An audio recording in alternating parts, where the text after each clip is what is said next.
Good evening, everybody. 6 o'clock, so we can get started. Sherry, well, I guess it's December 18th. Design Review Board meeting will be called to order. Sherry, can you start us off with roll call? Benjamin Novaso, Here. Mark Thurnauer, Here. Pat Haggerty, Here. Barry Petracco, Here. Damian Scott. Here. All right, thank you. We can start off, even though it's been a couple months, with, I guess the question is, has anybody not had a chance to review the meeting minutes from the August meeting? We got it? Anybody have any questions or objections to it? No. Is there a motion about the meeting? I'll move to approve the minutes from the previous meeting. I'll second it. All right, so all those in favor of approval? Aye. Aye. Any opposed? Okay, meeting minutes are approved. I think we can jump right into the new business. Or I guess maybe it's continuing business, but the case on the docket here, 1 Alexander Circle. We have an application for a certificate of appropriateness. There is, I don't know if everybody knows this or not, but there is a report from the historic preservation consultant, Wes Cunningham. So we have a copy of that. I think it was made publicly available, but there's probably going to be some references to that.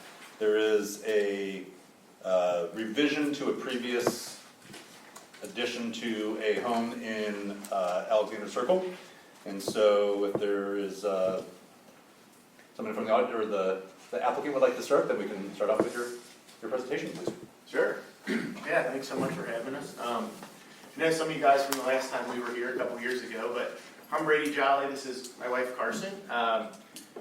We've lived in Fort Thomas now for 4 years. I'm from the area, from Campbell County.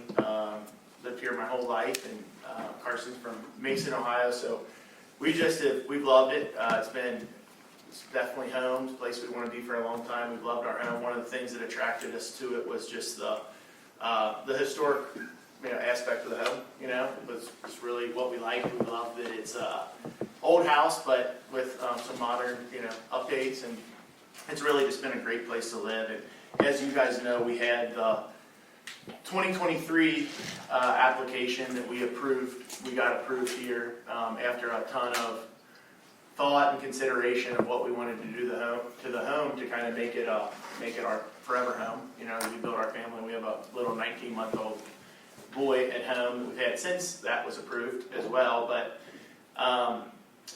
unfortunately, so what that plan was, that was for a detached, for those of you that don't know exactly what that was, it was a detached garage on the back rear left side of our house with a lot of outdoor living space, some porches off the back of the home, covered porches connected to the house, and a pool and some outdoor entertainment area.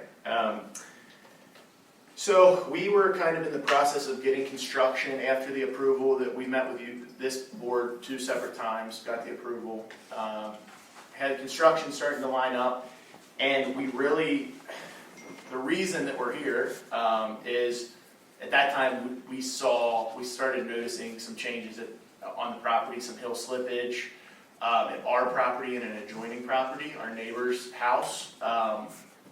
I know some of you, I think, have had a chance to put eyes on it yourself. I included some pictures too. Unfortunately, right next to our garage, our current garage, and part of the last renovation, the garage, that we were gonna update it because there were some design flaws in that garage. We were gonna build a very similar structure there, just with outdoor living above it, in very similar position that garage is now. The way of the hill slippage, it's taken a large area, 4 or 5 feet of our driveway, and it doesn't allow us to access the garage the way that we had originally planned. You can kind of see on the pictures, this is the picture that shows what it looks like now. There's also a picture of our neighbor's house, 3 Alexander Circle. That's like a 16 or 18 inch drop. kind of, for those of you that were there, you'll know what I'm talking about. It was like, you can kind of see the fault line or the breakage line going from our neighbor's home all the way across our driveways, then over to our side. So, yeah, thanks. So once we noticed that, our garages are already really small. You can barely get a modern sized vehicle in them. The added garages that were put on during the reconstruction in 2021. Now, you really can't even swing a car in there because of this hill slippage. We're also looking at the neighbors. It's like an 18-inch drop, right? This one, the one that you just moved past. Their house was finished 2 years before ours. They fixed this once in between too. Theirs looked like ours about 2 years ago, like a little break, and now it's all the way progressed to this. They can't even get in their garage now.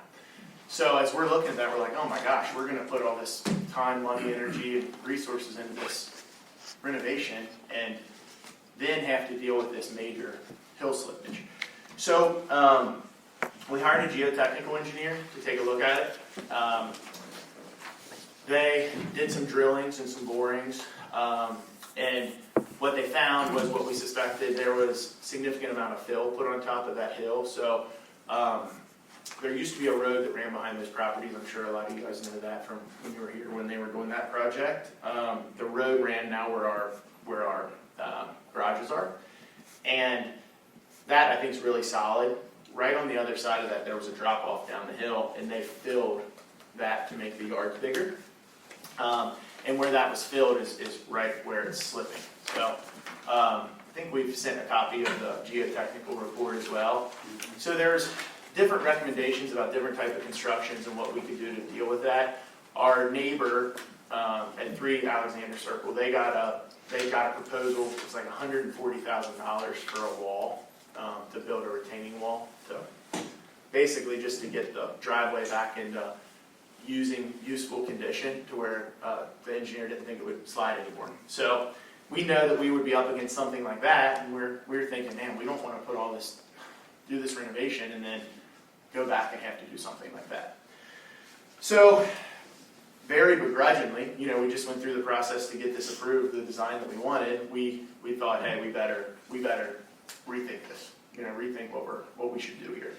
So that's when we consulted with our architects again, and what we came up with was, instead of a detached garage, bringing it a little closer, attaching the garage, kind of trying to not mess with that slope, letting the slope do it with what it was going to happen with the slope, and try to avoid it as much as we can. We also added some living space when we did that inside. We elected to get rid of, we kind of, during this time too, since the last design, we just noticed some major design flaws that we really weren't necessarily on top of with how we were going to do our last renovation. Some of those, I sent some pictures in. We've had some water intrusion from the height, the elevation of these garages. You can kind of see on this step up. Go to this next one if you don't mind. So you step up out of our house into onto the back of the porch, onto the back porch, and the design, there's 1 2-inch drain in the middle of the porch. Pretty big porch area. I don't know how many square feet it is, but it gets overwhelmed with water, and it floods up, and then it dumps into our house. It's happened several times. So we're constantly out there trying to clear the drain, trying to bag up our doors. It just was not a good design, for it to be higher than the house itself, right into the living space, into our kitchen and dining room. So we want to address that as well with this new proposed renovation. So through that, the rationale is just to reorient, connect the. You guys have seen the drawing.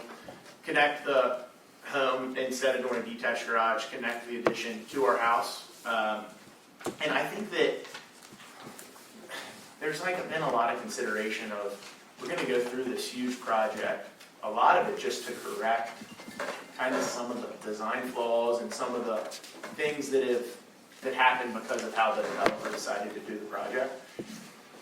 And, you know, part of it, it's like, hey, we wanna improve this home, do the things we have to do to make it livable and get rid of these issues, and make it a place where we wanna be forever. If we're gonna spend this kind of money and resource on it, we wanna do so in a way that, that's gonna allow us to make some improvements to the home too. So, you know, I think with this board, we don't wanna try to pull the wool over anybody's eyes or anything, that this is all about just because the hill's slipping or just because of these design issues. That's a big part of it. And we are trying to use this as an opportunity to improve the livability of the house. Like I said, to start, this is a place that we want to be. Like we want to live here the rest of our life. We love it. But there are definitely some challenges of living in a home from 1888. And if we're going to have the opportunity to take on a project like this to correct some of these things, we're really hoping to be able to improve some of the livability aspects of the house as well. So, in light of all this, we consulted with Tim and Gabrielle with Associates in Ensweiler. Number one thing we wanted, like first meeting, we sent the guidelines and rules about the historic in this committee. That's been from day one in the design, top of mind, and something that we've really paid close attention to, especially as it relates to the public right-of-way from the front of the home. So I know that we had that letter from the historical consultant. Needless to say, that letter was not something that we were happy with, you know. I think that Wes, and you know, for the facts that he knew and the facts that he knew with the situation, you know, you can't blame him for saying what he did on there and not making the recommendation. But I think that there are a lot of facts that just with the plan and just what's been submitted that Wes may not have known or seen. So that's why we brought our architects, Tim and Gabrielle, here today, just to kind of explain the architectural elements of this and how and why we designed it the way we did, just to be especially mindful of the historical integrity of the space. Glad to answer any questions you guys have, and Tim and Gabrielle are as well.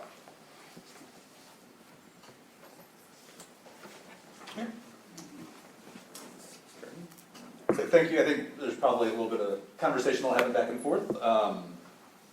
Does anybody have any immediate questions for the applicant in terms of just what was presented at that moment? Okay.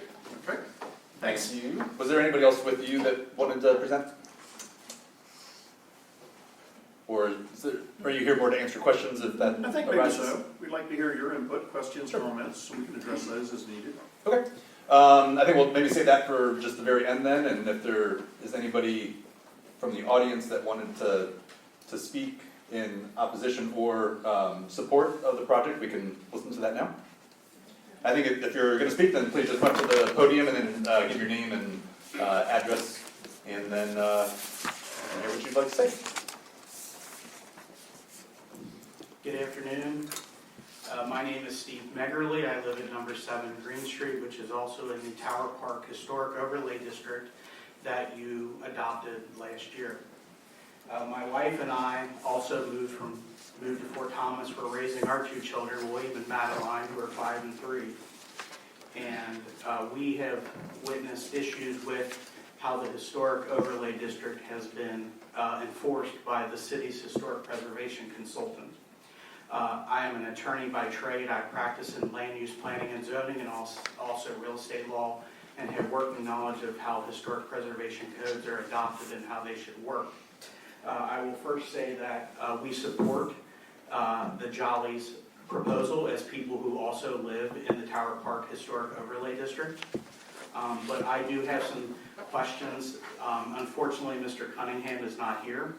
These are some direct questions that I think that are relevant to his bona fides as of the city's historic preservation coordinator, and I asked if he would be present today, and he was not. So I don't want that to hold up the questioning, but I do think that there are significant issues related to Mr. Cunningham's qualifications and bona fides as a historic preservation consultant for the city of Fort Thomas. And I guess since he's not here, I'll address my questions to Mr. Barbian, who is his supervisor. And I am exercising my right to cross-examine under KRS 100. Mr. Barbian, is Mr. Cunningham qualified by the Kentucky Department of Tourism, Arts, and Heritage Council as an architectural historian? So I don't have his resume with me as we speak. That being said, I do. okay, well, that being said, whether he is or is not, it's not a requirement of this position. So, and under what theory do you think that not having a qualified architectural historian making recommendations on historic preservation matters are not, he is not required to have qualifications from the Kentucky Tourism, Arts, and Heritage Council? He has many other qualifications. So in other, and I would attest to the board that in other cities that have historic overlay districts, every single one of them in northern Kentucky and Cincinnati have, when you have a historic overlay district, you have a historic preservation officer who is either a city employee or a contract employee who has that type of certification. So I think that that is very problematic, that you are getting recommendations from someone who is not certified. This is the only city in northern Kentucky that has any sort of historic overlay district that does not have a qualified historic preservation officer by the Commonwealth of Kentucky Tourism and Heritage Cabinet and the Heritage Council. The second question then, Mr. Barbian, is Mr. Cunningham a certified historian through the Tourism and Arts and Heritage Cabinet and the Kentucky Heritage Council? Well, you have his resume. I haven't thoroughly vetted it. We did vet his qualifications. I don't know that specific answer. However, we were comfortable with his qualifications. We had some recommendations of him, and we're comfortable with his overall qualifications. Is he a certified archaeologist by the Tourism, Arts, and Heritage Cabinet? I can't say. I can't say. Okay. So, what certifications does he have pursuant to the Secretary of Interior's standards, the Code of Federal Regulations 36 CR 61, to be able to provide opinions regarding historic preservation matters to the city of Fort Thomas and this board? Once again, I don't have it in front of me. I can't say precisely. You could probably speak to it if you'd like. Otherwise, once again, we felt comfortable with the qualifications that he presented. Prior to him, we did not have someone with any significant level of qualifications associated with these matters, and we felt this was a significant upgrade. Well, we also didn't have any historic overlay districts until very recently, either in the city of Fort Thomas. So We did have design review of historical You have elements. not historic overlay zoning districts, Ms. Mangio. I'm going to pass this out, and I would like this to be entered for the record. This is a copy of Mr. Cunningham's resume and his qualifications submitted on file at the city of Fort Thomas.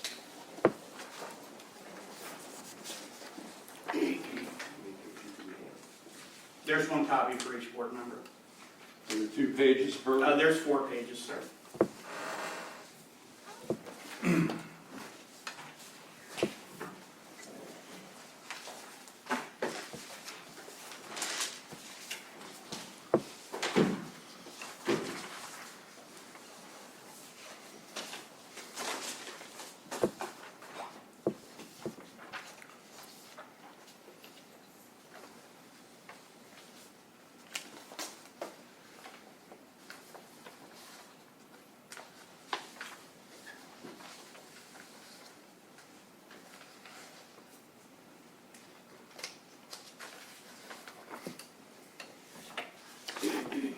So I would call, gentlemen, your attention to this. This is Mr. Cunningham's resume, and I would ask that these documents that I've been given to you entered in the record of these proceedings.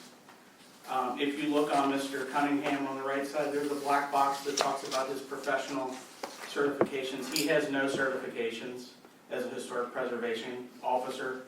He would not be eligible to hold this position in Covington, in Newport, in any other jurisdiction in the city of Cincinnati.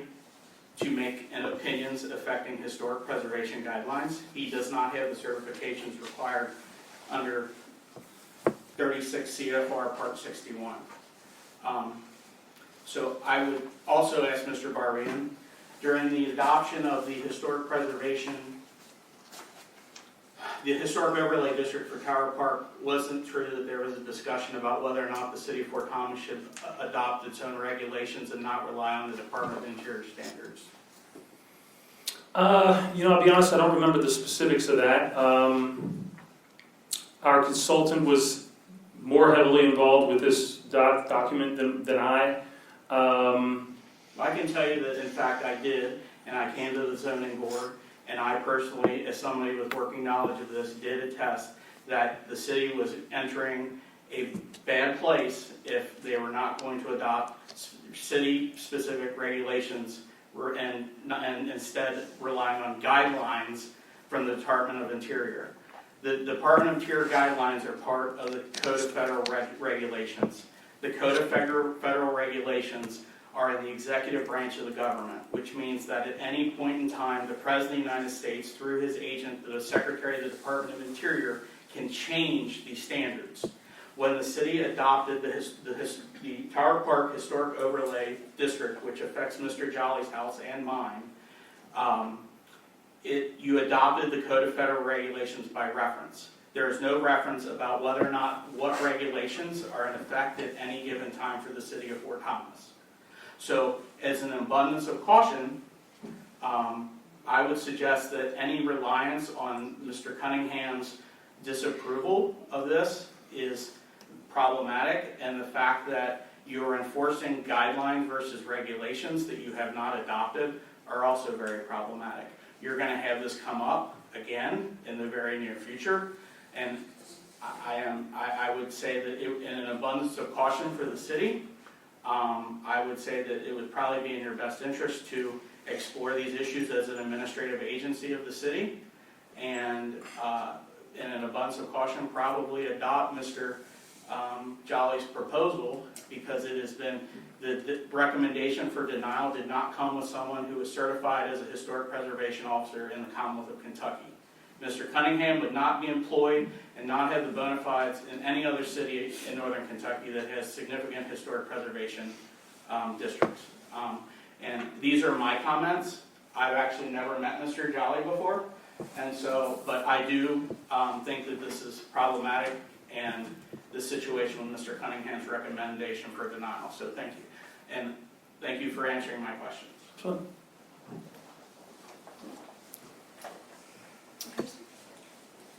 Yeah, so there's a couple hands, so we can, Oh, somebody else wants to- I've just meant, there's a couple people, so go ahead and we can go in order. Yeah. Peggy Maggio, 37 South Shaw Lane. Well, I have some comments to read, but I have to say, Mr. Megley coming up here and attacking the veracity of the qualifications of our historic consultant just proves my point. Proves the point that this project is not viable, it's not acceptable, and on many, many levels it fails.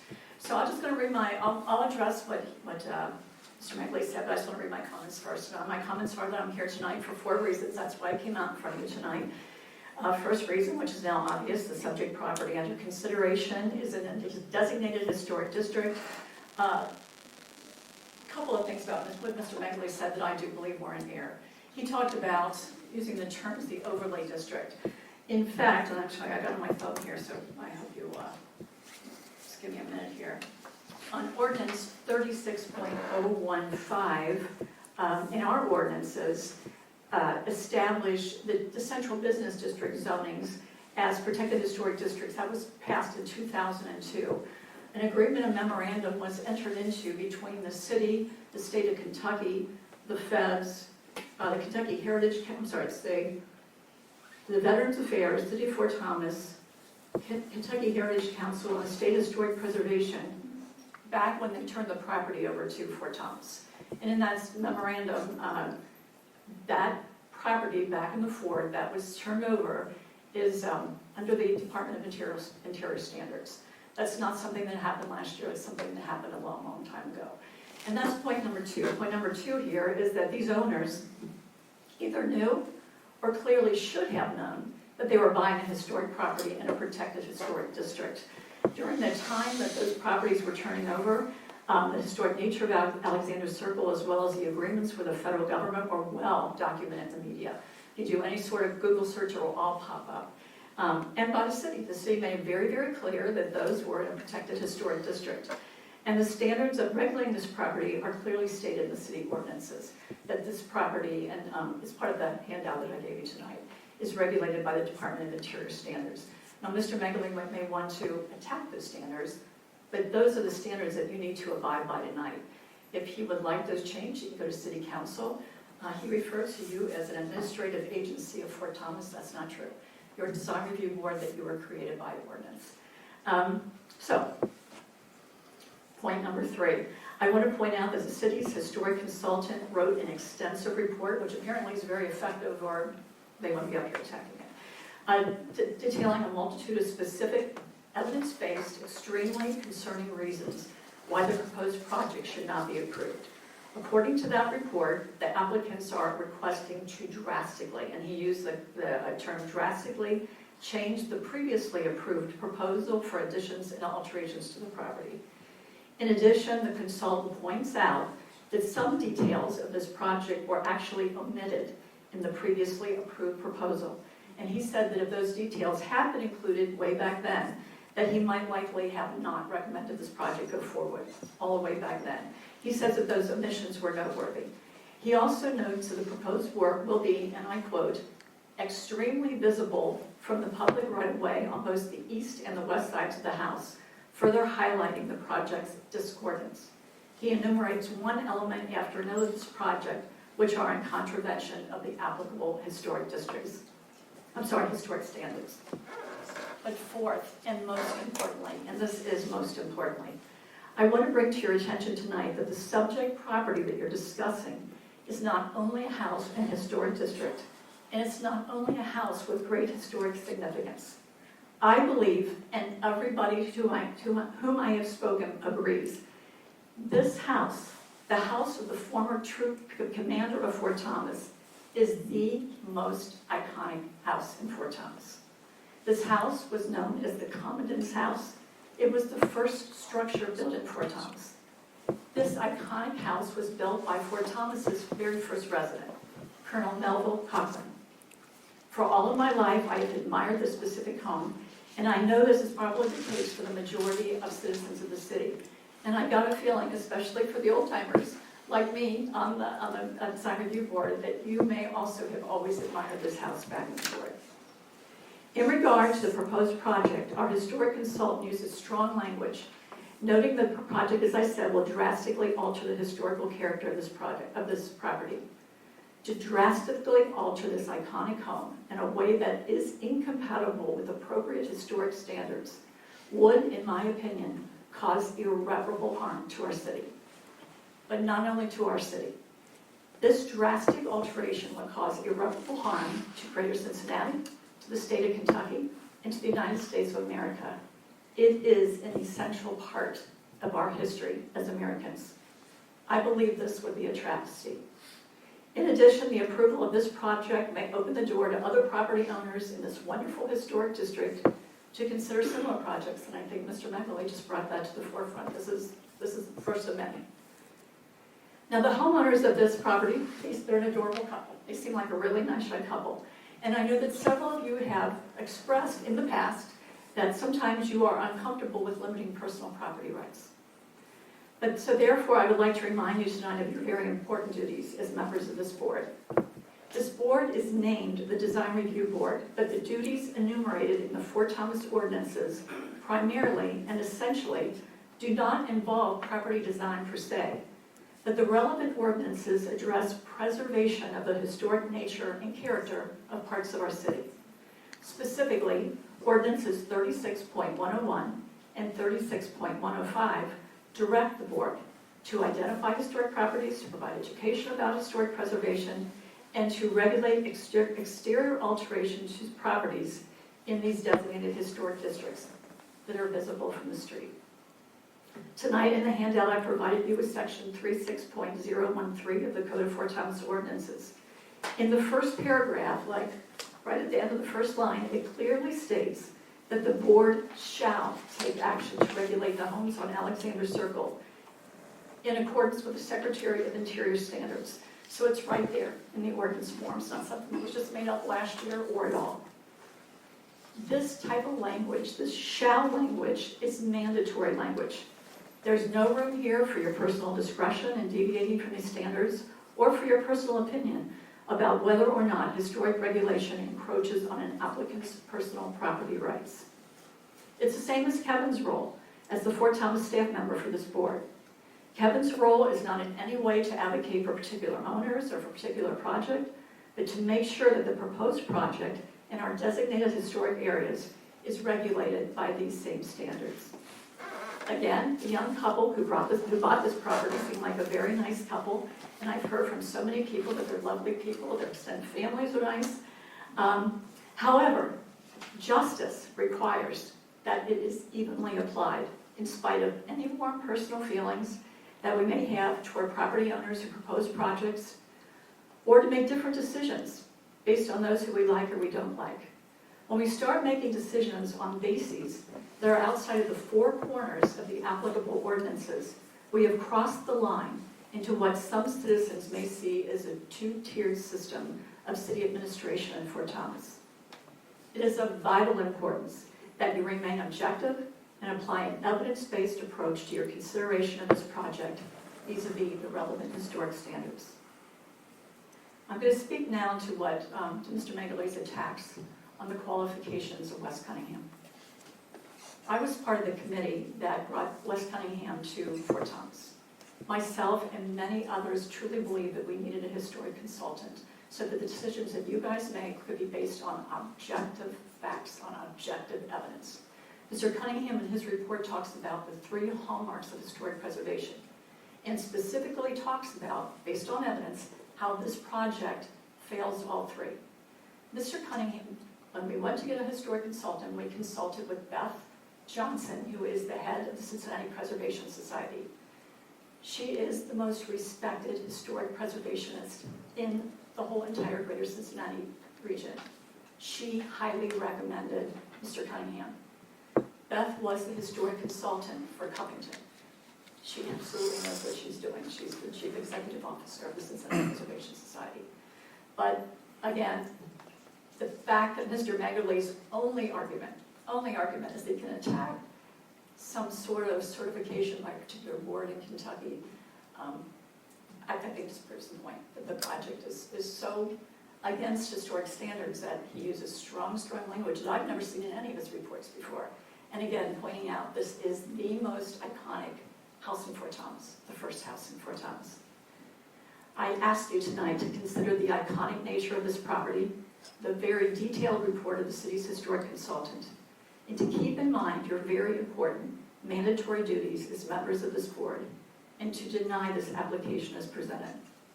Your duties here tonight could not be more important. Your decision regarding this project will affect virtually every single project that comes in front of you in the future. If you decide not to follow the recommendations of the historic consultant, and if you vote to allow external alterations and additions that contravene the historic standards of the very first house in Fort Thomas, built by the very first resident of Fort Thomas, sitting 500 feet above the Ohio River in a gorgeous setting, then every other historic property in Fort Thomas is up for grabs. And honestly, you guys want to just as well, because you're here to preserve and protect the historic character of Fort Thomas for us, for ourselves, for our children, and for the citizens of Cincinnati and the United States. Now, I hope the Jollies can go back to the drawing board and redesign their project so that it meets the historic standards to which their project is subject. I live in a house that was built in 1910. There are challenges, but when you buy a house that was built in 1910 or 1888, you sign on for those challenges. I know young people like the bells and whistles, and Tim Reynolds builds a real beautiful custom-built house with 3 garages and all the outdoor spaces. That's not what this house is. This alone can clearly be seen from the street. As the historic consultant points out, there are details that are either eliminated or are not duplicated This is a travesty. So I hope tonight that the certificate of approval will be denied, and in my opinion, it must be denied. And again, if one changes standards, go to city council. That these are the standards that you're abiding by tonight. And it couldn't be clearer if this house is against those standards. Thank you. I'd like to respond to her if I may. Briefly, I mean, this is. So I would ask that responses are kept to the application as opposed to legal proceedings and qualifications of people. So I do want to just point out something real quick if I can before there's a rebuttal that I think it's understood that there is a set of guidelines. So we have these documents, every Alexander Circle project has come up based on those. I would like to ask a point of clarification. If you know, Kevin, was this something that was adopted formally as a document when the land was exchanged? Absolutely. So this was the architectural guidelines that you have before you were required to be signed through the transfer of property through the VA. So that was a separate set of guidelines that we've been enforcing before the UDO was modified and such. So that being said, these are part of their deeds and part of those properties. And so, Can I point out it's in the ordinance? That's what I have highlighted for you. It's all and I understand, I appreciate that, and this is saying something that these shall be enforced. I think this is saying a lot of information that is more than just a single sentence, though. It doesn't say that, this does not say that additions and modifications are not allowed. There are principles that should be followed in making those actions. So I do want to point out that everybody's responsibility up here is not to just give their opinion and subjectively say whether they think something fits or not. Everybody's responsibility here is to review these guidelines in the conditions, because there's things for new construction, for remodeling, front facade, rear facades, existing openings, and so on. There are different categories. So I think within those, everybody up here was vetted to be qualified to evaluate those principles and apply them to the job, because inevitably it's not black and white. There is not something that says you can never do anything, you can always do something. There are things that say, based on what is applied, here's the principles. So that's, I think, what we're trying to evaluate. If there's conversation about this document, I think that's relevant. If it's something that's about just generally how the city has done things, and I would ask that we try to stick to the case a little bit more than. Well, I think that, broader. That's fair enough. So number one. And I'm sorry, one last thing, I do want to mention that I know there's been a lot of conversation about Wes's credentials. At the end of the day, Wes is not the one making the decision. He's Wes making a recommendation. Wes has a recommendation, just like anybody that can come in That's here and fair. speak and offer their opinion. It's Wes's opinion, and so I think it carries weight because it's provided to us, but anybody else can make the same statement in person if they wanted to, or can, I believe, write a letter or email or some communication to the city, and that can be presented to the board as well. Is that? Absolutely. Okay, thank you. So couple things. Number one, when these guidelines were adopted, when the city of Fort Thomas was given the land in Tower Park, the Department of Interior standards were from the 1970s. And they have obviously changed since then, and these agreements have been updated over time. So the current Department of Interior standards, right now, if somebody who lives in the Tower Park Overlay District, if 1 year ago the Code of Federal Regulations, the Department of Interior standards were one thing, and now there's something different, we don't know which one applies. And so I would ask that the city adopt local regulations that are not guidelines, because a guideline is not a regulation. A regulation is you can't put vinyl windows in. You can't paint the front of your house if it's never been painted before. If you're in, but so and I just want to respond to Ms. Maggio, because this is a Chapter 100 hearing, is that what I am concerned about is that the city of Fort Thomas does not have a qualified person through the tourism cabinet making recommendations to you. That is a problem.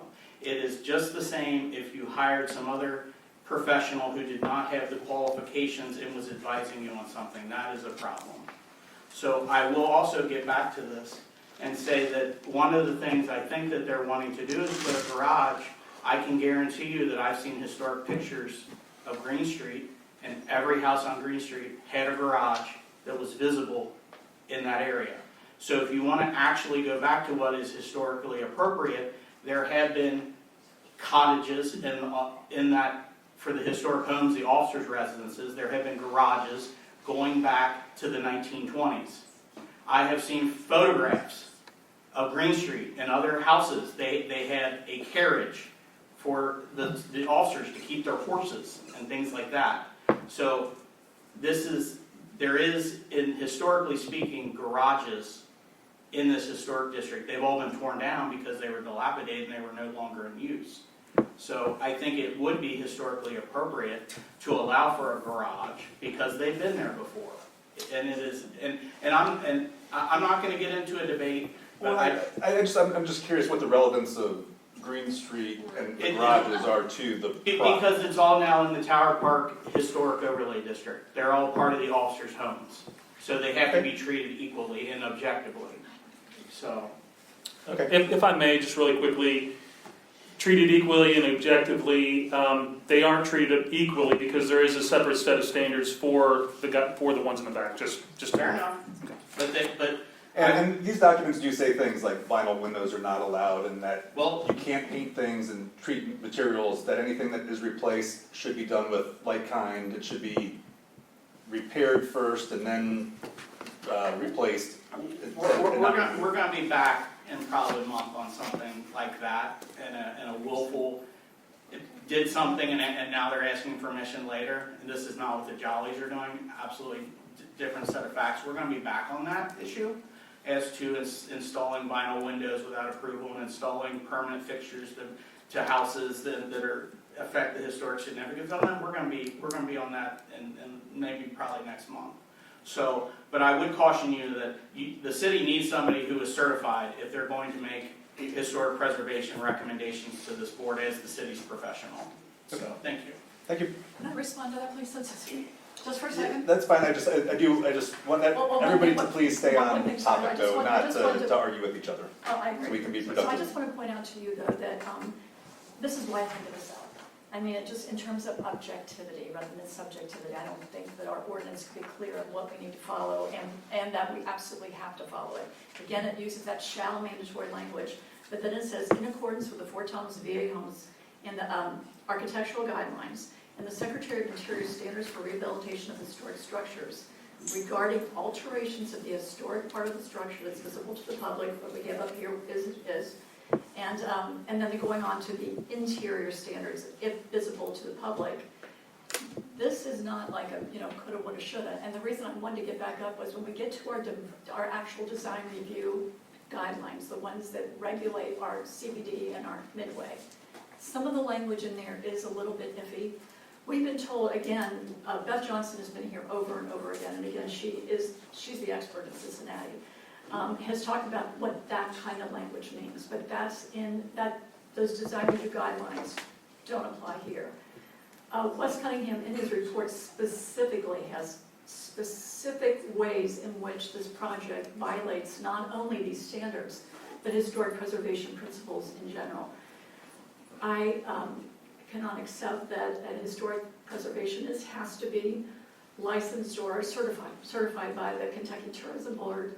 Again, I would go with Beth Johnson any day of the week, and she is the one who provided actually the name of several folks to Fort Thomas, and all were interviewed, and Mr. Cunningham by far had the most excellent credentials of everybody. To be honest, I can't imagine that we could have somebody better.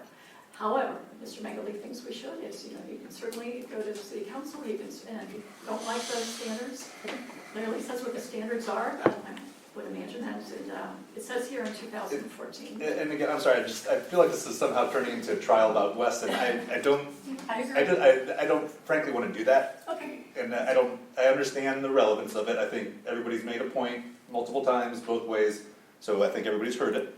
If there's any questions on the legality or anything about what we're doing, then I think we should and will raise those questions, and if we have to just basically punt because of it, then we can do that as well. But these are all things that, as part of this meeting, are able to be made as a motion, so I think if, I would like to move to the conversation of the project, if there are other members of the audience that want to speak about the project, please. I would assume this would be considered the project. I really, I'm sorry, could you just give your name and address, please? Joan Ferris, 66 Bernie Lane. I watched the council meeting from a few days ago. It took me several times of watching it before I really realized how bad it really was. Aside from that, I feel as if that's where we're going here tonight, which is kind of sad. And you don't want to mention Wes. Wes has everything in writing, is here, had pretty nasty attacks on him, I believe. And my question is, if he's not certified here, not certified here, not certified here, not certified here, and as much as I'm uncomfortable saying this, what are your all's qualifications? Are you certified with those same boards that Wes is being demanded to be? And if you are, have you had that certification for 40 years? And each time you need to get recertified, get it, so that all of your credentials are current. These members aren't on trial either. No, So their qualifications shouldn't be on trial either. I don't believe they are. Okay. But if we are demanding, what is it, the wildlife tourism, whatever board it is, it's got a number with it. But I mean, one person brought that up, so I just don't want the conversation to be about. Well, it was addressed as, it is about Wes. Yeah, and I don't think that anybody up here has attacked Wes and, Oh, or has said anything Not- that Wes not up is here. the best person in the world. I don't think we've had any conversation about it. I would like to just ask, please, that if you could have your conversation about support or opposition to the project and what the reasoning for that is relative to the guidelines. much like Peggy, I have a very good friend whose house is, 160 years old, and she's constantly got problems with it. And she loves her house, she'll never move from the house, and she'll say, that's what you get when you buy a 160-year-old house. She lives with it, she accepts it, she doesn't like it, what are you gonna do? Tear it down. I know y'all are the only ones who are allowed to tear it down. You're the only ones allowed to give a certificate of appropriateness to tear the building down, which I think is another scary thought. But we had slippage at our house, and it was very expensive to refix the back. I didn't like to pay it. Of all the things I want to put, that many thousands of dollars in, that's it. I understand it. So I have sympathy for that. But when you live in a house and the soil shifts, I don't know whose fault that is, but that would be giving up a lot to pretty much destroy that house, the look of it, the feel of it, and the beauty of it. Thank you. Okay, thank you. Yes, ma'am?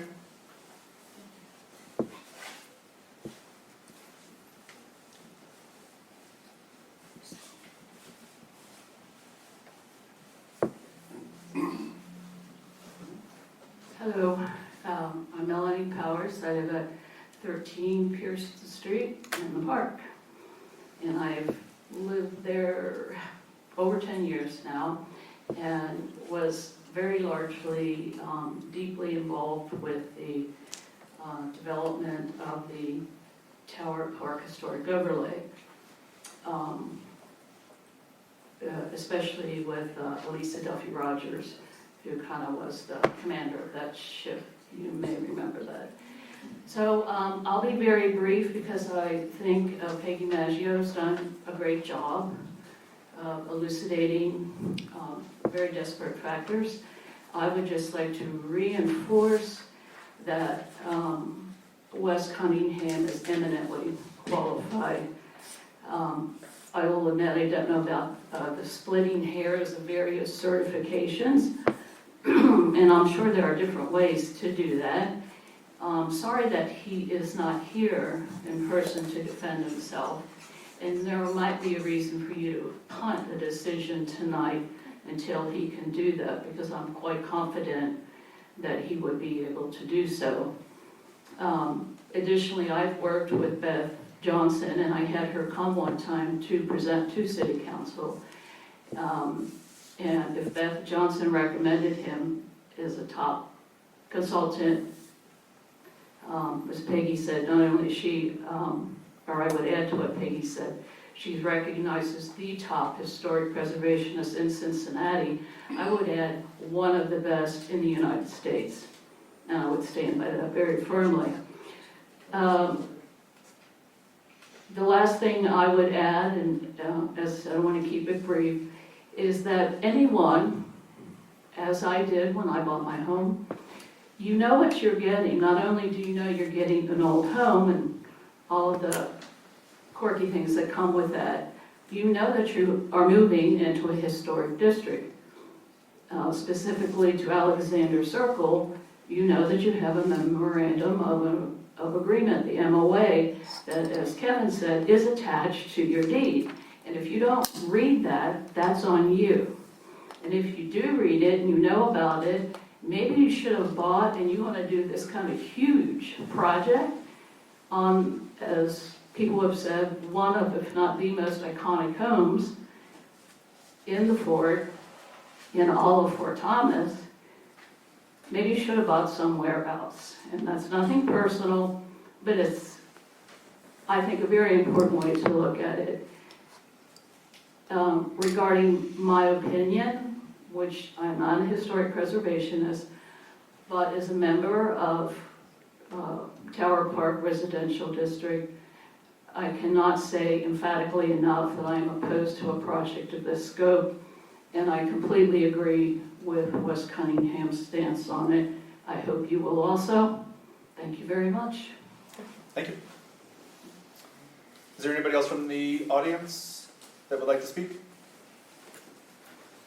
I think there's obviously probably some conversation up here and discussion, so I don't know if there's any. We have someone else. Oh, one more? Yes, Okay, please. thank you. Hello, Gabrielle Stadtmiller, Associates in Enslider. I've been working with the Jollies for several years now, so thank you guys for allowing me to be a part of the project. Thank you everyone for your comments, greatly respect them, greatly appreciate them, thank you. I think I want to be kind of clear that Brady and Carson very much knew what they were signing up for in 2022 when they bought the home. Very much knew, very excited about it. It was a multi-million-dollar sale. They love the four walls, they love what's inside of that. There's no request to alter a historic stairwell, to do some of these things that were and are a part of this historic home in its nature, in its beauty. What we would like to address is primarily focused on the work that was done in 2021. So it's not about 1888, it was about what was chosen to do as part of the renovation to modernize these historic structures. And that was to build a garage attached to the rear of all of these homes, as I understand it. And again, you all know the ins and outs of this much better than I do, but from what I understand, that's what occurred. And that, as Brady mentioned in his introduction, those are the design elements and the flaws that he hit on. Again, it was nothing to do with those walls that were built in 1888. It was the construction, execution, the site placement. Again, it was done by a general contracting firm, I believe, out of Ohio in 2021. In my experience, I believe Tim would agree with me, unfortunately, those structures that were added to the rear of the home have several flaws to them. And I don't mean to nitpick them. They're in our report, which I know you all have read, so I'll leave that, as it stands. But they do have flaws in them, and they are not up to standards of the historic homes that we are viewing. And they're not also up to best practices of design and construction standards. I don't believe that someone living in a historic, again, multi-million-dollar home should have issues that were a direct result of an addition that was just put into place 4 years ago. It's really unfortunate. And so, again, I truly want to stand by Brady and Carson and say that they absolutely knew what they were signing up for, and they love it. This is a direct result of unfortunate design decisions that were made in 2021, and truthfully, some site issues that were really overlooked, extremely overlooked. I'm extremely appreciative of Wes's report and of everyone's commentary here tonight. Do not discredit those things whatsoever. But in my opinion, looking at something holistically, the historic preservation is one piece of that, but there are many other factors that have to be considered, and they're the ones living in the home on a day-to-day basis that have to take into account all of those things. And the 34-page geotechnical report holds a lot of significance too. So that would be, I think, the opinion of Associates and Ensweiler. Again, consultants who have worked alongside Brady and Carson for several years. Is the home itself is amazing and beautiful. We're trying to respect that as much as we can, and a lot of the work, again, is a result of the shortcomings that were done in 2021 to try to modernize these homes, and in our opinion, fell well short of probably a standard that should have aligned better with the home that they purchased. Thank you. Thank you. In 2022, when those garages were built, did you say on the Ms. back? Ferris, could you get up to the podium, please? Thank you. will- I just want to make sure you're heard. No, I know. You know what? I'll say this, Kevin. Every time people don't use the microphone, I can hear your voice all the time. And that's what I thought. I'm loud. No, you're not loud. Your voice is very clear. I've always respected it. It can, different meetings, your voice is clear. Everybody tells me that at the office too. They can And hear I don't mean it's loud. I find it It's very perfect. soothing. My question, now you got me totally off track. I'm sorry. When they, did you say they were garages that were built behind those homes, that they're finding the problems? Were these approved by the design review board? Yes, they were, and they met the regulations that we had before us, these architectural guidelines. So, just for a couple points of clarifications, the word attached is very specific. They technically aren't attached. They were built very close, and they were done deliberately that way. They were built right up to the existing structures, but they aren't physically attached. So that was one element as far as the guidelines are concerned, as far as physical attachment and some of the other things that go into play with additions. That being said, part of the reasons the garages were approved was, as someone stated, there were several garages back there. This particular house had an attached garage on it that was taken off because it was failing. And there were other garages that were detached in and around the buildings that were also failing. So part of the appeal was to, in some way, modernize the home, make it more appealing for sale. But it did meet these guidelines with those garages. And I think the intent of these is the way our board felt. I guess it sort of surprises me because it sounds, your assessment, as gently as you speak, sounded like it was just a really bad design and a bad execution. Yes. And it was improved.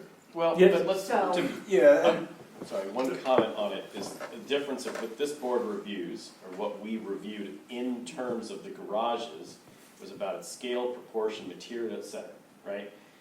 Not necessarily about some of the construction detailing and so forth that makes up the actual execution, right? That's beyond our role. And I mean, I will not deny that there may be things when you go and look at the execution that may not necessarily be high performance, and it has some challenges. But that is not necessarily what was part of our review in deciding that in scale, proportion, material, and all those kinds of things.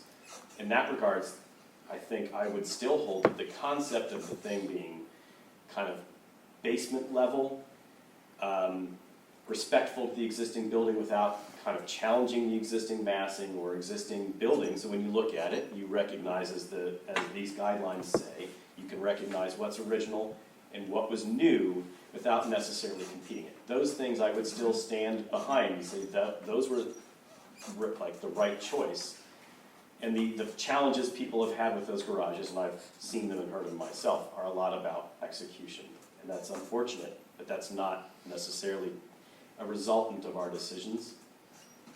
Yes, for example, one of the things that was mentioned, just to reiterate that, is there's a column in all the garages. You know, it's obtrusive when you have a column in your garage, when you have two vehicles, you're trying to get in and out and open doors and close doors. So when Mr. Thurnauer noted execution, that's not something that we have the purview to regulate the construction method of the interior of that garage. It probably should have had, like most garages do today, a beam across the entire garage, so you physically aren't bumping into a pole in the middle. So those are some of the just one example of the less than desirable execution of the actual garage. I understand that, it was really clear. There's the plan and who put the mortar in between the bricks. If the person stuck their finger in all the mortar, it's probably not going to be a very stable brick wall. So I appreciate that. My other thing, though, if I'm not mistaken, I don't know if Wes Cunningham was, has he been here 4 years, Peggy, or? I don't know, but I will say this, he is on the Kentucky Heritage Council's list of qualified consultants, the State Historic Preservation's Office list of qualified consultants. And that was, he's a qualified consultant by the state of Kentucky himself. I think he's been here maybe 3 years. I don't remember the precise timing, I'm sorry. I think it was about two or 3 years ago. Yeah, because I'm just wondering if he even had an opinion on those at that time. I don't think so. I think that was before that. But honestly, whatever they did then, really, whether or not you need this or you need that has no bearing actually with the historic preservation of the property and adherence to historic preservation guidelines. Another thing I'm not 100% sure of, used to be, but I haven't heard it in so long, is the Tower Park Historic Overlay is different than Alexander Circle. I don't think Alexander Circle is in the overlay. It is in the overlay, but there is a separate set of architectural guidelines that that are in there that gave it a lot of meat before this overlay took place. Right. That's what I recall. And those are still valid. With the government being involved in the land purchase or swap or however that was. Right. But those still do apply. Absolutely. Okay. That's what I think. And they have this in front of them. They've reviewed this a number of times for other projects that we've had back there. So this is definitely something that is above and beyond the overlay. Okay. And when you were summarizing before, trying to keep this from talking about people, but project, you said perhaps we should. But should and shall are two different things. Shall is in the ordinance that Peggy read, meaning there's no debate. Should is, you kind of think you maybe should. You should. I don't know the specific sentence that I said that you're referring to, but my point was that this is saying you shall use the regulations, and that within the regulations, there's some nuance. It doesn't, the regulations don't say somebody has to build a wall 5 feet from this, and we can look at it and say, well, this is 4 feet away, this doesn't pass. So there's things in here that guide you to the spirit of what the preservation is supposed to be, but it doesn't tell you, this is a lot of pages, but this is pretty thin. So this can't possibly predict every single situation that could ever come up and dictate what those... Agreed. So that's what I was saying. But when it says shall, I that was understand. not I agree. flexible. I agree. Good. Thank you. By the way, I do appreciate the fact that you're letting people speak, because some meetings were not permitted to speak. So I appreciate it. I personally learned from hearing other things. I learned from your explanation was very clear about we can't fix a really crappy execution. You really can't. So hearing it that way, it's like, well, kind of makes sense, doesn't it? So I always think discussion is of value. I've never been a fan of dictatorships. You know, I learn when I listen, and I hope you learn when we speak. Thank you. Thank you. Anybody else from the audience? Okay, so I do want to point out a couple things that, is there anybody who wanted to ask any questions initially or start off the conversation? Kevin, has anybody else from Alexandria Circle had a positive, negative? I believe in your, that was just submitted today, I think there was a letter of, that was attached, if I'm not mistaken. Mr. Jolly just dropped some stuff off today, we just got it to you. I'm not sure if you've had a chance to get through all of it. The neighbor's approval? But there was a neighbor, I believe immediately adjacent, if I'm not mistaken, most closely affected, I guess, was in favor. That's really the only feedback that we've received. Other than what we have here, I'm sorry.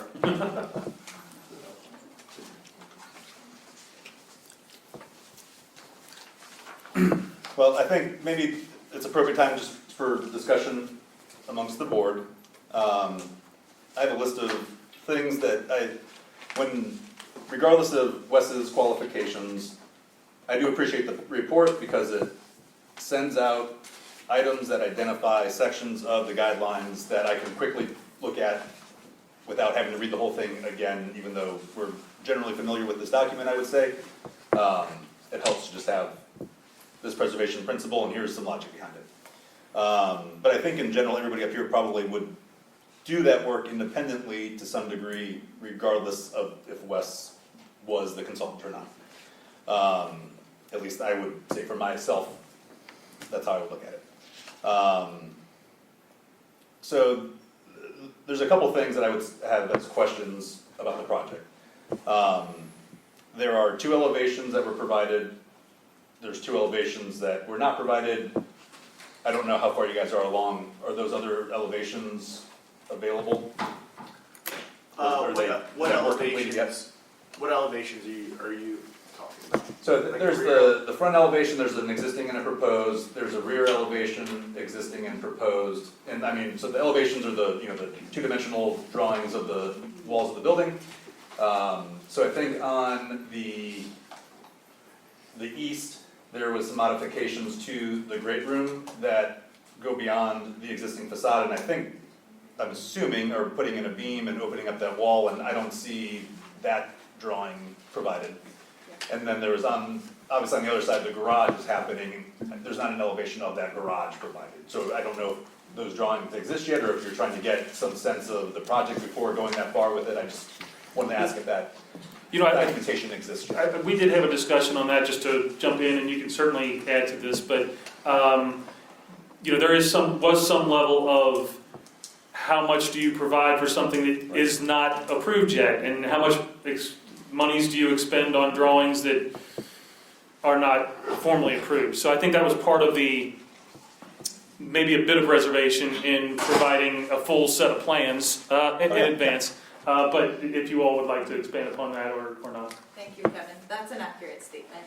I do feel for Brady and Carson, and again, we're grateful to be a part of the project, but they have now engaged 4, 5, 6 design professionals between, structural engineer, geotech, ourselves, et cetera, over the last 3 to 4 years, and they've put a lot of resources and effort into this, so it is a fine line of how far do we take it before, getting feedback from you all. So it is being developed, but thank you for reviewing the content that we do have tonight.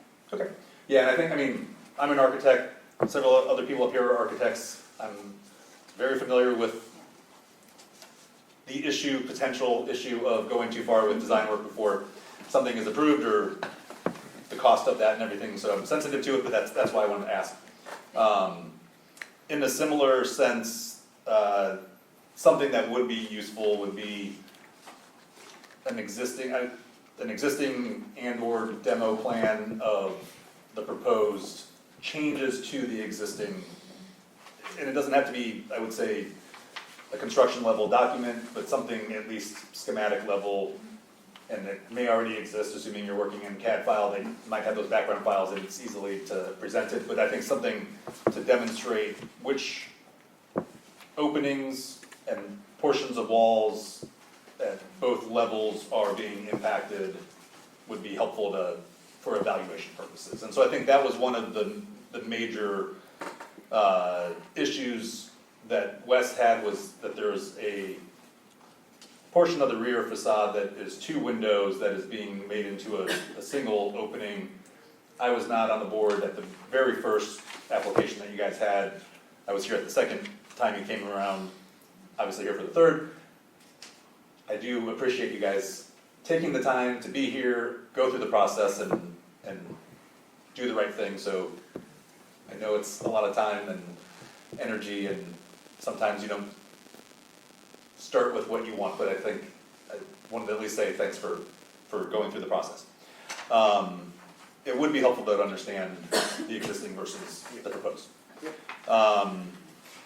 And you know, in Wes's report, the issue that he was taking was that modification to the historic facade, or the historic masonry openings, to be more specific, were not was not called out to bring his attention to it and others' attention to it. And that is one of the principles, is that masonry openings really are supposed to be basically left as is. I think the other thing that was sort of a major issue is the modifications for the great room. And my question on that would be not only just simply presenting that and adding that to the application, but isn't that encroaching into areas of the hillside and potential slippage? That's actually on the other side. So it's only on it's not on both sides of the property? Yeah, so the slippage is only on the west side of the property, and it was actually, if you don't mind, so the great room extension was behind this, what do you call that, Gabe? The Bay. The bay, yeah, the 3-bay window. It's on the back side of that. Yeah. And I think something to note, maybe something we could offer at further meetings, is this was enclosed. I don't know, for those of you that remember that, this room was enclosed for several years. I don't know how long it was enclosed, but during the construction when it started, they actually tore off the enclosure. So there's much of that kind of brings it back to some of this historical relevance from the past. But it is behind there, and it's on top of the existing porch that's there now. So it's actually wouldn't be like a new foundation or anything like that. And if you have photos of those sorts of things, that's, I think, always useful to submit. Yep. And I don't, Sherry, do you have the mouse? Could you go to the rear elevation? I think it's one before or one after that. So if we're looking at the left part where the great room is, there's, I believe, just a window in there, and then there's a smaller window to the right that's shown. Is that existing? And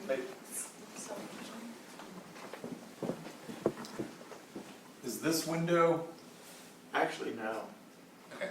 Is that proposed? Yeah, I think that maybe just. Yeah, there's a window on the east or the west wall, when that comes back. There's a window on the west wall, but there's not a window facing. The only window facing. Which is that one with So there's actually, yeah. that matches the other These ones. windows are all accurate. Yeah. This one's on this wall, but facing west. Okay. So I mean, I think that just needs to be Yeah. modified. Yes, That's a good point. Good thank catch. you. And then, obviously it happens on that was my confusion, was I didn't know if it was proposed and accidentally showed on both, but if it just isn't there, period, then obviously that Yeah, correct. is a lot easier to not change something on the existing facade.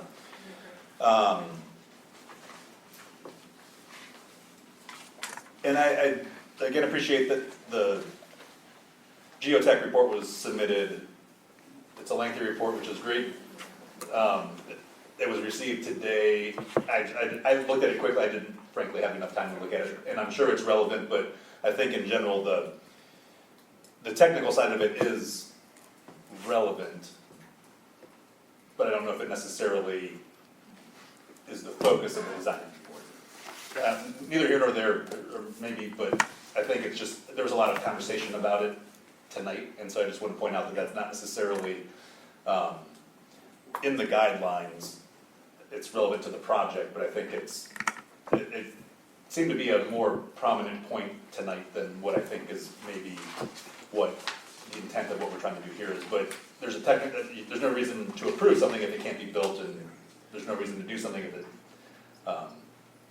isn't relevant to the project, obviously. And if I may, I think that the major relevance to that geotech report, it's the why behind the reason that we need to do a project like this. You know, the fill that the developer put on there and then poured concrete over is taking away a large portion of our driveway. You know, so Yeah. we have to do something. This is what we want to do, but we're here to learn what we can do. You know, so if we can't do this, we're going to come back and ask what we can do, and we're going to keep working into it because we have to have a way to pull into our driveway and pull into our garage. You know, if we want to live there, you know, like we do. So I think that is what we would like to know is how do we figure that out? Like if you know, what are the next steps? If the answer is no on some of these things, or there's certain things that the design board says that can't happen under the regulations, okay, what can we do? How do we consult with you guys on that to figure that out? Even Mr. Cunningham, how do we figure that out? That would be my question for you. Sure. And I guess the first thing is, does everybody have these guidelines, this packet? Okay. So I think the other major comment in Wes's report that, again, to tie it back to the guidelines, is the visibility from the right-of-way. And so previously, at least the way I interpret things, everything was more or less level with the garage. It was not a mass attached to the house. Even though it was down low, it was much less visible in terms of, it was similar to the existing garages that were previously approved. And then there was a structure that was added behind it for the cabana or the fitness room. And that was pretty clearly differentiated from the original historic fabric.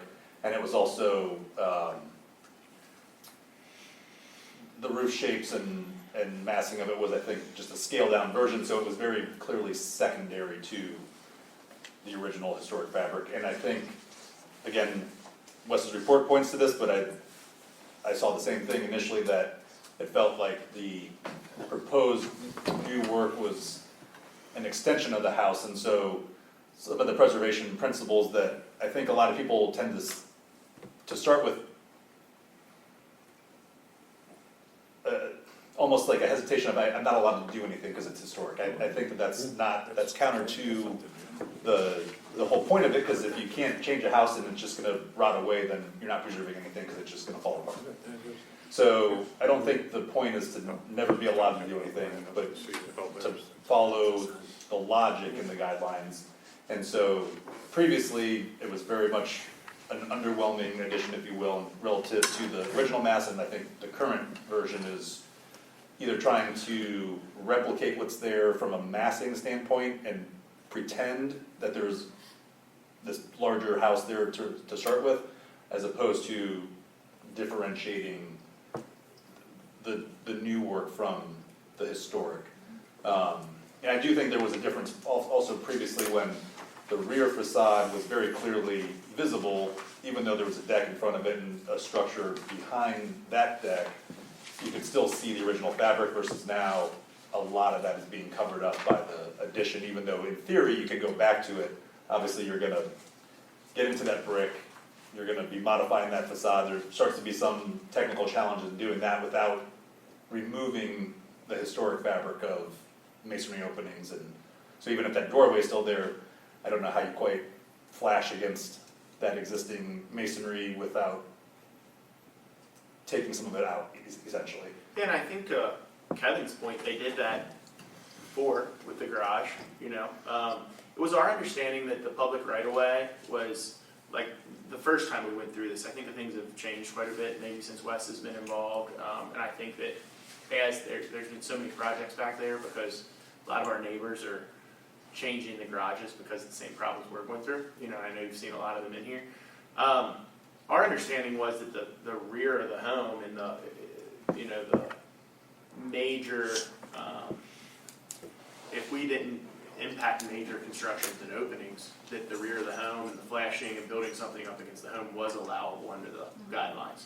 Are you saying that that's not the case? Well, I think it's, this is where you get into some of the interpretation and nuance, and I think when the regulations do say additions should be on the rear of the property and not visible. So I think when you start to 45 Sure.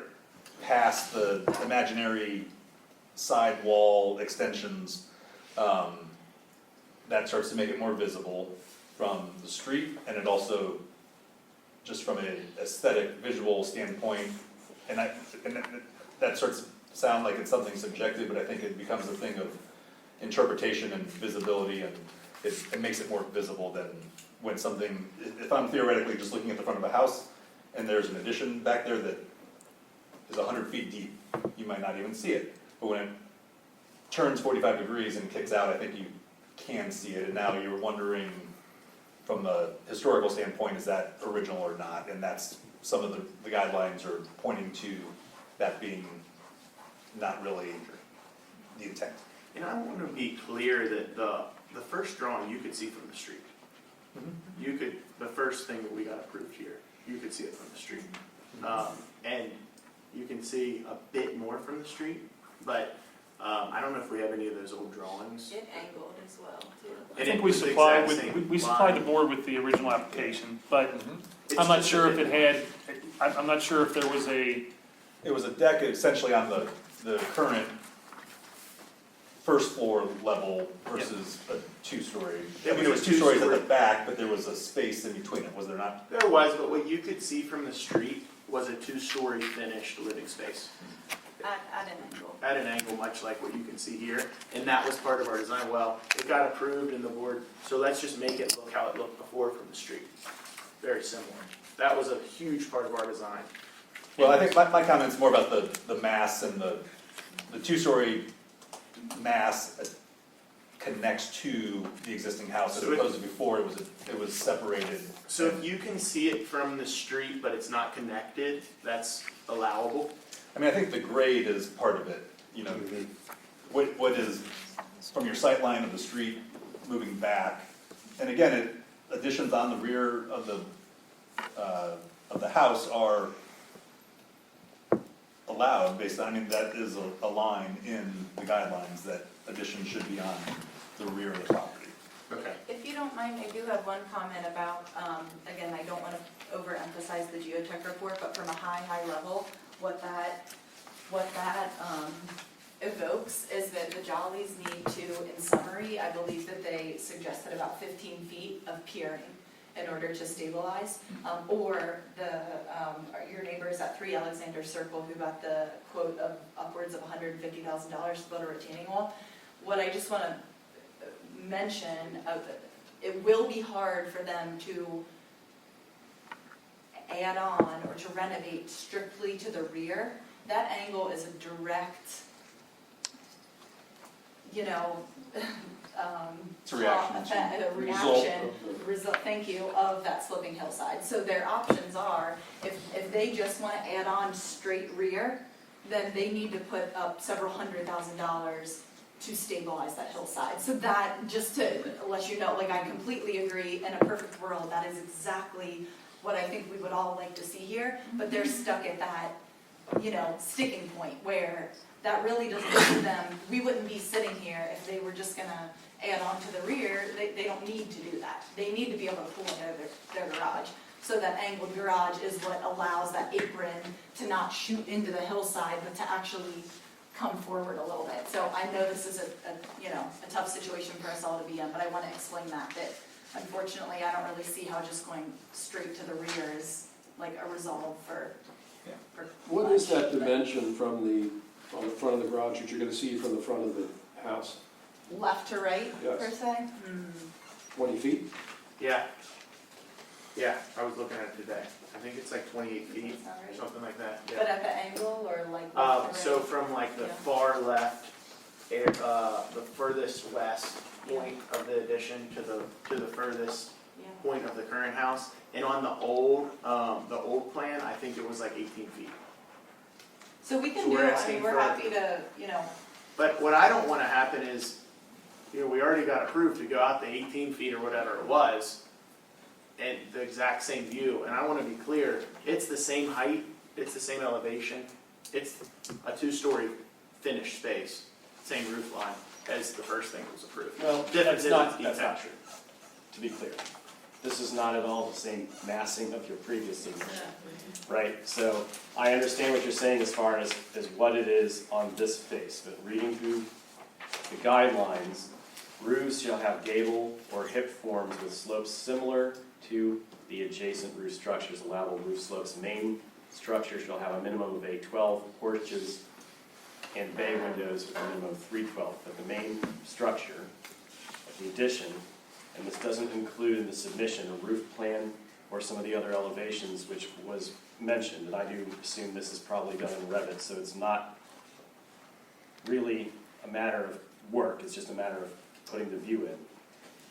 That there's obviously through this, a lot of the massing of the new addition is not compatible with those guidelines as to what is the required slope of the roof form, right? So the previous concept, which had some porches and space between it, may have gone as far out, had a more compatible massing, right? And by having brought it in and up against the existing house, to be able to resolve sloping with the amount of addition that is against the home, as you know, it appears that this design is requiring a significant section that is adjacent to the house to be at a much lower pitch and for quite a breadth across the back of the house. So for me, when it comes to the review of the massing and the criteria that are outlined in the guidelines, that is the part that I struggle with the most, is really about sort of form. I think, to me, in respect to the existing massing and geometry and the outlined guidelines, that's the thing I find kind of to be the biggest challenge, is just about sort of the shaping of the roof to kind of gather these, the form of the addition, is that issue. And I don't wanna, I just wanna clear Yeah. what I was saying, not the whole project and what you see from the side, just, and I wish we would've brought the side-by-side from what was approved last time to now. Understood. And I'm not an architect, I'm not talking about the architectural angles, but just the, the untrained eye. Mm-hmm. The size, height is very similar from the street, what you see straight on, that what you see now, other than, like, to your point, Yeah. it's a bit further out. So, I mean, they're not exactly side by side, but we do have what you had Okay, before, yeah. and I understand what you're saying. Okay. I mean, I recognize that the general footprint is very similar. It would help me just, well, I think it would help us to understand when we've seen these photos of where the slippage is. Is it approximately kind of like running along this side, if you understand what I'm saying? But it's basically running along the north side of the page. Is I that could true? draw a line on there If you would, please, I'd love to kind of. Just so we're on the same page, I think the slippage, if I'm not mistaken, is here. Exactly. There's the house, and it's on Mm. this side. Okay, in my mind, I'm like picturing it to be just nicely along the edge of the page, but it's really more. This is the driveway. It's- Driveway comes in here, yeah, it comes in here. Okay, so it's really like this, thank you. That makes a big difference in understanding, because I'm seeing it here and thinking, well, I'm not sure that I understand how this has changed the matter. Understood, yep. Got it, thank you.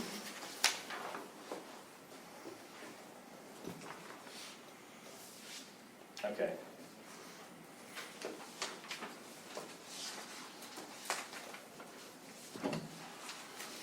Did it give you any idea how wide this crevasse will get?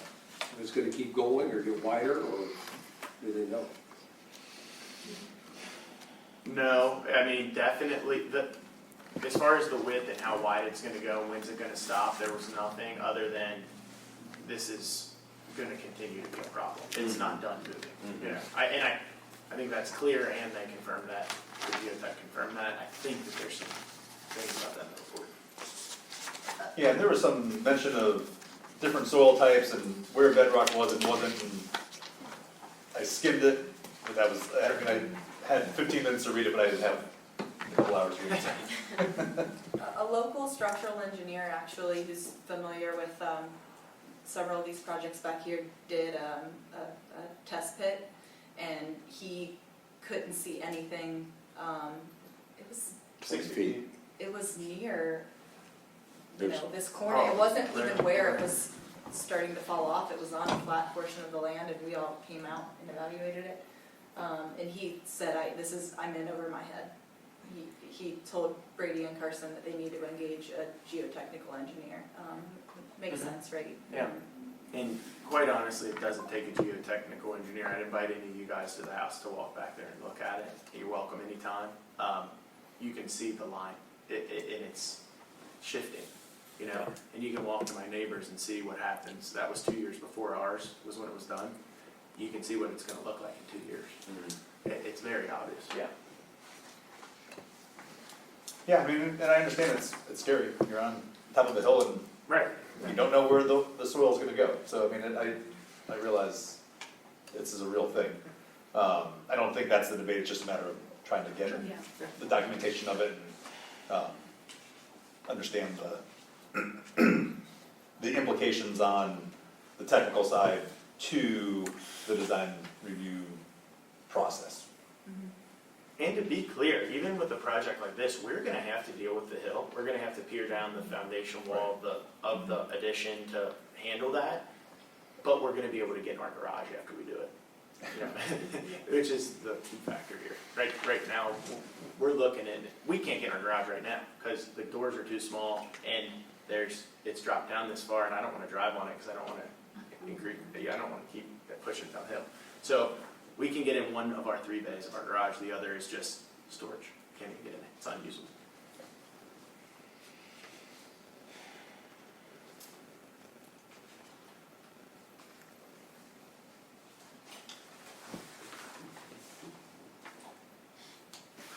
I think that was the big items on my list in terms of understanding.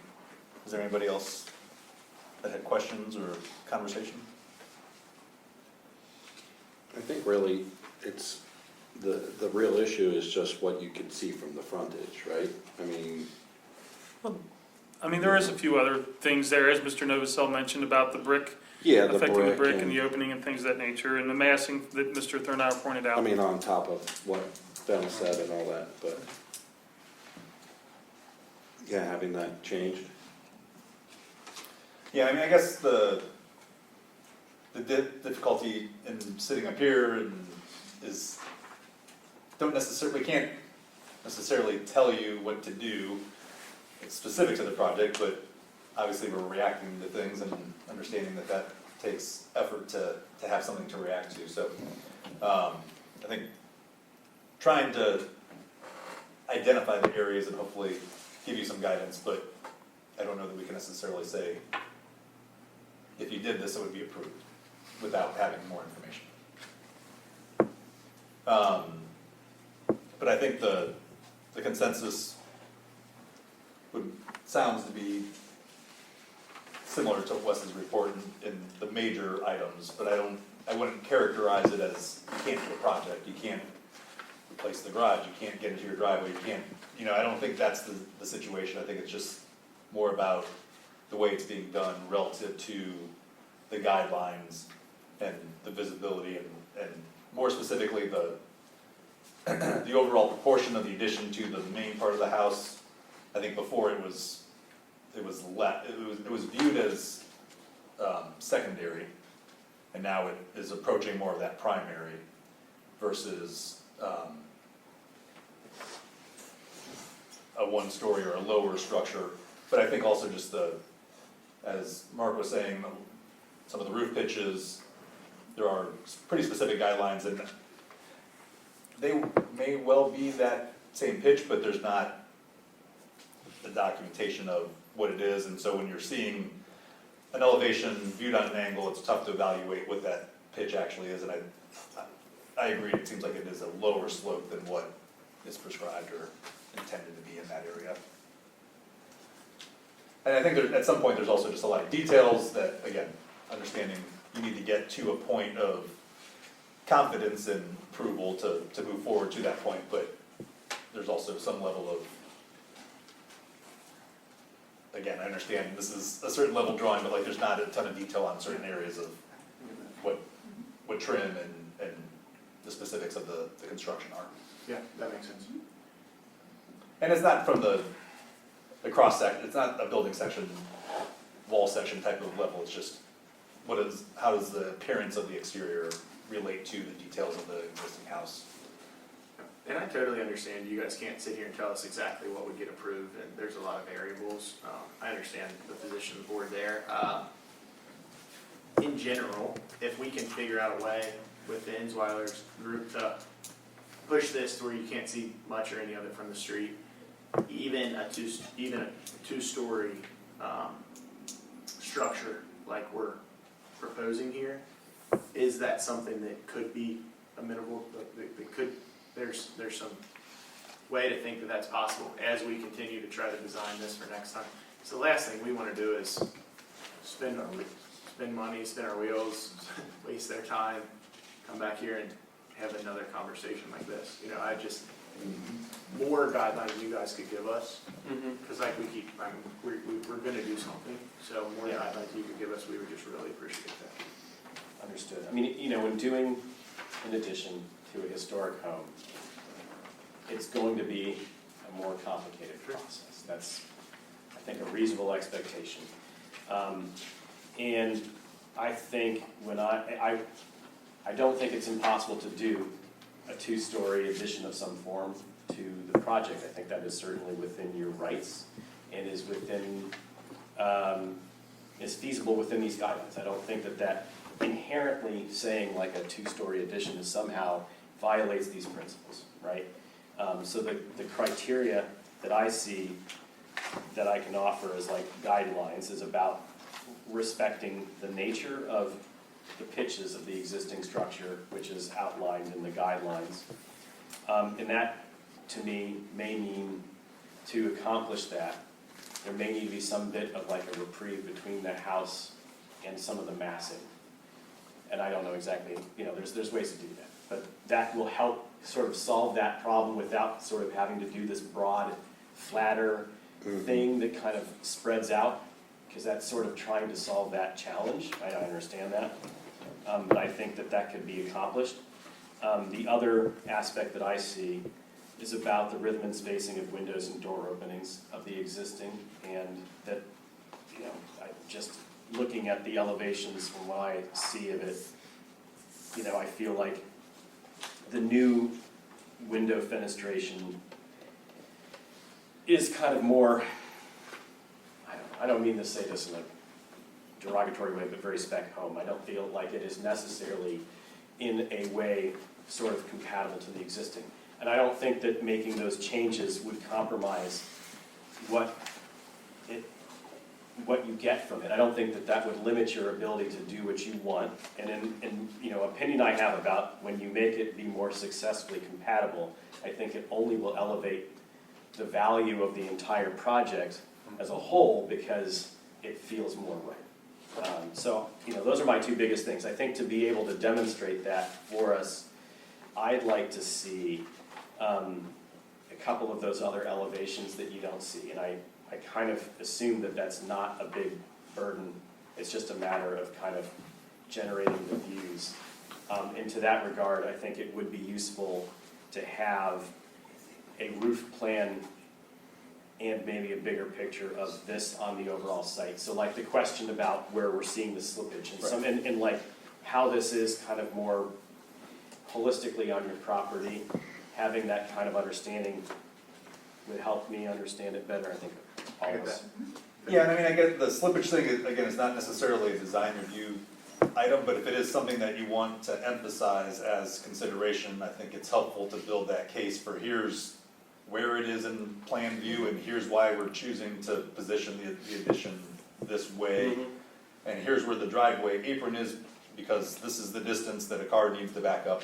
So I mean, if there's justification in that regards for why you arrive at the form based on those technical inputs, then I think that's not necessarily the primary consideration, but if you want it to be considered, I think it should be presented as clear. I think the one thing from the guidelines that I think is worth at least just reading out loud is just, addition shall be placed on rear elevations and be limited in size and scale in relationship to the historic building. So I think that's the important thing, is limited in size and scale in relationship. So I understand, like, there are certain elements of it that are shorter than the ridge line is lower, but when I look at the rear elevation, and again, without the other view, maybe this isn't the situation, but it almost appears that the hip is engaging with the eave and gutter line of the existing house, and I can't tell if that's covering it up or if it's below it because it's offset.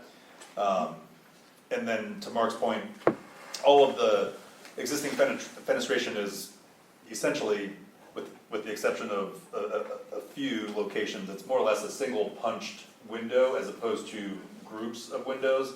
And they are largely the same height and width repeated, as opposed to clusters of 3 with different sill heights. And I understand there's probably something in the bathroom or some reason that you're controlling that view, but there aren't any horizontally proportioned windows on the existing, I don't believe, except for maybe the ones that are, I think they're more square, but on that front facade. So I think just the overall characterization of the windows is a little different. And something that, again, there's understanding of a certain level of drawing, but I'm assuming that everything is brick, but I don't know that it's brick. But maybe it's siding, and I think that's an important element of just what is the material, and it doesn't have to be drawn, it doesn't have to be detailed, at least some level of a note that says what it is, I think would be helpful to understand what the materials are. If you know it yet, I mean, you might not know.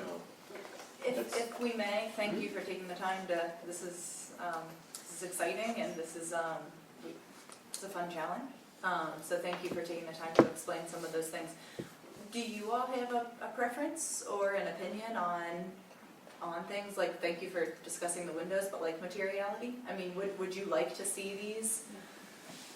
It's really hard to match, but what's your opinion on how can we most successfully? Those are all Lincoln windows, aren't they? In the renovation? That precedes my time, but that sounds familiar. Yeah. All I know is they're marble something. I can't remember. I'm pretty sure they're Lincoln windows. Yeah. I guess to me, the compatibility with the windows is, you know, if it's a house that's double hung, I kind of feel like double hung should remain. Now, you obviously have a precedent both in the house and just in general that, like, when a home is utilizes double hung windows, that there's moments of sort of celebration that changes that, right? And I wouldn't say, well, every single window has to be a double hung, it's a double hung home. You know, you can see with the existing home that, like, you celebrate the state, you celebrate certain things, and there's a difference. But then I would look to say where windows are not that moment of celebration, that they would kind of follow the language of the double hung, kind of longer. As far as brick or not brick, I mean, that's such a big cost requirement, and I can't say that I would be like, well, it's a mandate that it is. And it's also, I don't think, a mandate by this guideline that we follow. So the guideline, I mean, just to read the language out loud, says, additions and new construction shall be differentiated from the old, which then almost conflicts, but this shall be compatible with the historic materials, feature size, scale and proportion, and massing. So I think it doesn't mandate anything. So this is where I think a lot of people want this document or these guidelines to be something that is prescriptive, and it's just not. So I think the nuance is applying the overall impression of the addition to be subordinate, but compatible. Perfect. which is Thank you. clear as mud, I understand. Appreciate it. I think when you're doing something that is, I mean, it's that weird thing, right, of like, if you made it like Disneyland and you're just replicating what was there, it's probably actually not the intent of historic preservation either. Right. If you put a glass box on it, that's differentiated, but it's probably not compatible with Too far. the material. So there's some level of in between that's the just right solution, and I think that's more of the intent, is to get something that you can clearly tell was not original without being a glass box, and something that is appropriately sized and masked without trying to fool people into thinking that it was original. Yeah, so here's a thought about it. If you took this entire edition and it was all one material, I think that would not work in your favor in the issue about massing and scale. Because I think if it were all one material, that doesn't matter if it's all brick or if it were all siding, but I think if the entirety of this new edition were all treated monolithically in one material, will make it dominant. It'll just make it really read just really big in comparison. Because when you actually do a shading of this whole thing, of what is new to what is existing, it is more new than existing, right? So all of that exterior material being the same, I think will actually make it seem more massive. So I think choosing to maybe create a couple different materials using something that might break the massing down would help. And so it could be some amount of brick might be on the angled portion, maybe some part that's closer to have a transition between could try to work the scale a bit. And when it comes to like, if you're thinking about a siding or something, and again, I know that it wants to be compatible but different, I do think other homes on the street have siding as part of when they were restored. It might be, you know, a decent cue for like what is the right kind of a spacing for a siding or whatever. We completely agree. Thank you for your time. Yep. And in fact, there's actually siding on that garage addition. Oh, okay. Already on our house, so. All right. We were thinking, I think generally our thinking was some sort of combination of siding and stone of some sort. We started down the path of trying to match the brick, and you know, we really leaned in that we don't want to try to make it look like it's. No, I mean, the challenge is those are like nearly zero mortar joints, right? Aren't they like super, super fine and Yeah. it's just a kind of thing that's not easy to replicate. Yeah. Right. Yeah. Agreed. Yeah, I think one of the things, if I'm not mistaken, that to accentuate Mark's point, the garages that were put on there, the additions, had on the visible faces that you could see had stone. And it was a faux stone. The other sides had siding, if I'm not mistaken. So that's one element of what Mark's talking about. If you had it all in stone, it might feel a lot more. But that was just one example to accentuate that. I guess, one question I would have as far as procedurally, I'm not sure what kind of time frame you all would need to do that. That may influence the board on whether they want to continue the meeting and or reset the meeting. That would affect notifications and advertisements and things of that nature from our part, from a technical standpoint. So I'm not sure what kind of time frame you all would be on. Is this something that you feel comfortable voting on this particular case and or continuing the case? If we continued, it would probably be something we would expect next month. If you don't think you could pull that off, then it would be something that we should probably vote on and then resubmit.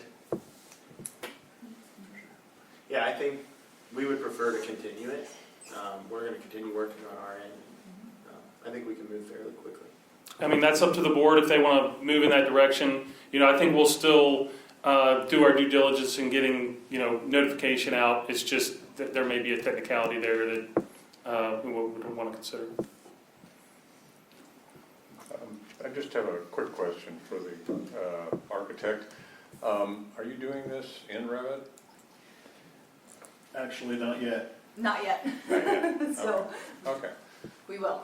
that's fine. And that will help us Yes. provide more views. Well, it gives us a We will. much better Yes. 3D view of all of it. massing materials, Yes. relationships, views where you can see, so yeah, if that's possible, that obviously would be a great benefit to the board. The next submittal will be, so thank you Okay. for taking your time to look at this. But it is, we started in AutoCAD, but it was our next step to pull it into 3D, so. You did this in AutoCAD, the 3D view? Oh, That's boy. painful. We I needed can't do a few extra hours, so next meeting. Okay. Okay, so then, from procedural standpoint, if we were to vote, then they would have to, It's really not a huge difference in all reality. I think we're still gonna do our due diligence and notifying everybody. It's just, I was just trying to make a point that how to clean this up. I don't, in the end, I don't know that it makes a huge difference. The difference would be we would need another formal application from them, which is relatively quick to fill out and submit by a specific date. So I'll let you make that decision. Either way, we're gonna make sure we get notification out to folks and whatnot. but to the applicants, you would rather continue as opposed to voting and not potentially approving what was submitted and then having to resubmit, or and if you're continuing to work, Sounds like we're resubmitting it.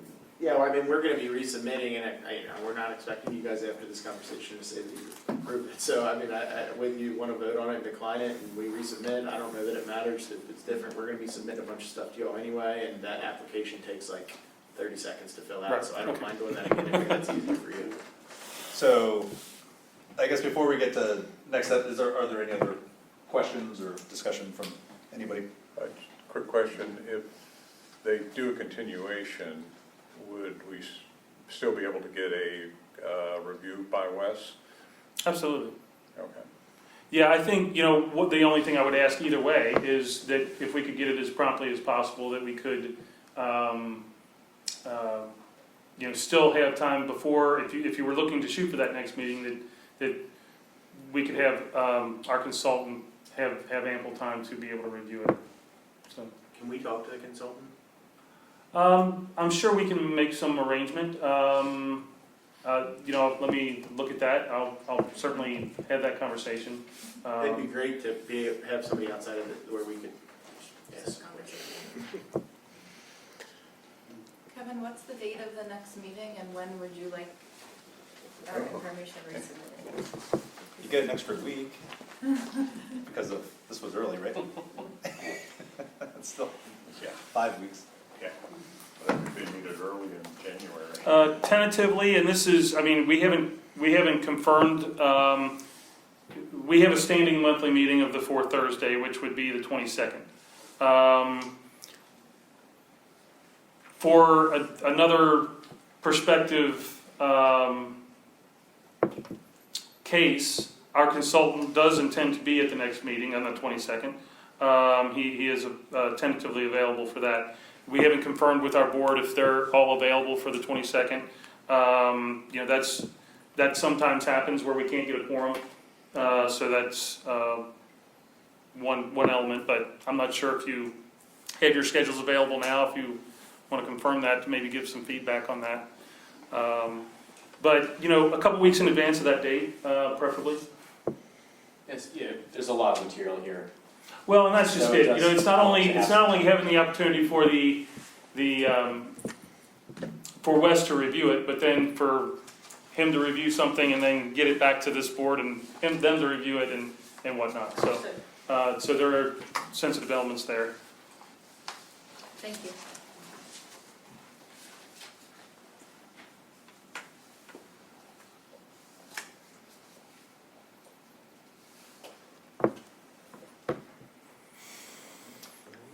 Okay, Then, make a motion? is there a motion on the floor? Well, I guess first I just wanted to ask if there was any other further insight or opinion anybody else may have that might be worthwhile for them as they're looking at this. Their other concerns, does anybody else have other comments or concerns?